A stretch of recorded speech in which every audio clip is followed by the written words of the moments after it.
Michezo live. Cheki sasa. Hello mwana michezo, karibu katika channel yetu ya Michezo Live. Usisahau kusubscribe, kulike, kucomment na kushare na marafiki ili waweze kupata habari zinazohusu michezo. Baada ya sare ya bila kufungana kati ya JS Kabylie na AS FAR, matumaini ya Yanga SC kufuzu hatua ya robo fainali ya ligi ya mabingwa Afrika yameongezeka kwa kiasi kikubwa. Matokeo hayo yameufanya ushindani wa kundi B kuzidi kuwa mkali, huku kila timu ikiwa tayari imecheza michezo mitatu ya hatua ya makundi.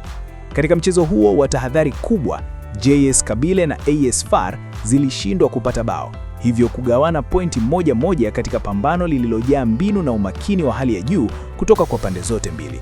Hata hivyo, matokeo mengine ya kundi hilo yalishuhudia Al Ahly ikiendeleza ubabe wake baada ya kuibuka na ushindi wa mabao 2-0 dhidi ya Yanga SC.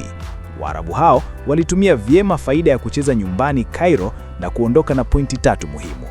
Baada ya matokeo hayo, msimamo wa kundi B umeanza kuchukua sura halisi, huku macho yote yakielekezwa kwenye michezo ya marudiano itakayochezwa wiki ijayo, ambayo inatarajiwa kuamua hatima ya timu zitakazofuzu hatua inayofuata. Kwa sasa, Yanga inashika nafasi ya pili kwenye msimamo wa kundi hilo ikiwa na pointi 4, nyuma ya vinara Al Ahly wenye pointi 7. AS FAR inafuatia ikiwa na pointi 2, huku JS Kabylie ikishika mkia wa kundi. Kutokana na hali hiyo, Yanga inalazimika kuongeza juhudi na kupambana kwa nguvu katika michezo ijayo ili kuendelea kubaki kwenye mbio za kusonga mbele na kufanikisha lengo la kutinga robo fainali ya michuano hiyo mikubwa barani Afrika. Asante kwa kutufuatilia mpaka mwisho.